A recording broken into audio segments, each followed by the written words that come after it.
In 1803, American diplomats went to France hoping to secure New Orleans. The immediate concern was practical. People west of the Appalachians depended on the Mississippi River and its port to move crops, supplies, and news to wider markets. River commerce tied local choices to distant markets, making transportation policy immediately relevant to ordinary producers.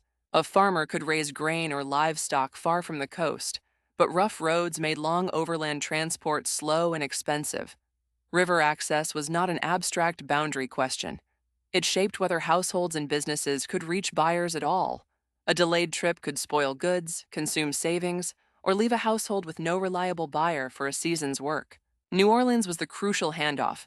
Inland cargo met ocean-going commerce there, and control of that connection affected communities throughout the interior. When access to the port appeared uncertain, American leaders feared economic decisions made far away could choke local trade.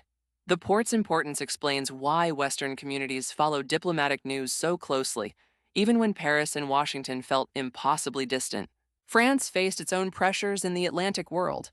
The offer of Louisiana came from French priorities and international circumstances, not simply from an American plan that unfolded exactly as expected. Diplomacy opened an opportunity, but it also created difficult choices. Events in Europe and the Caribbean affected what France could hold, finance, or defend across the Atlantic. Robert Livingston and James Monroe were authorized to pursue New Orleans and the Floridas.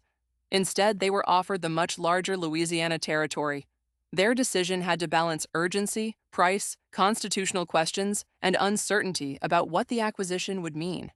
The negotiators also knew that an agreement on paper would invite years of debate about boundaries, authority, and administration. The agreements, signed in 1803, transferred roughly 828,000 square miles west of the Mississippi for $15 million. The treaty and conventions recorded a financial and diplomatic transaction, but the paper decision carried consequences far beyond the room where it was signed. The Senate ratified the treaty in October, turning an unexpected proposal into official national policy. A single static map can show the scale, but it can also make the territory look empty. Indigenous nations already lived across these lands. A treaty between governments did not erase their sovereignty, communities, trade networks, or claims to the places affected.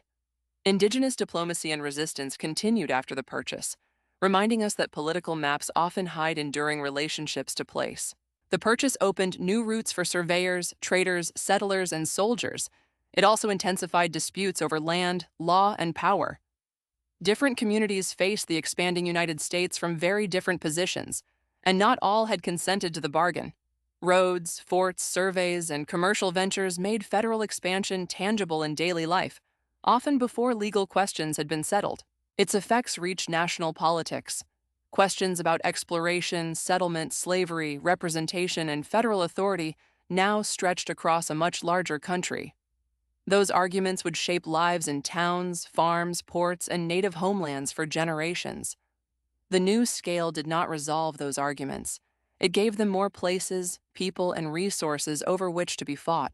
So, the Louisiana Purchase did more than double the size of the United States. It turned a negotiation over a port into a continental shift in commerce, diplomacy, indigenous relations, and political conflict.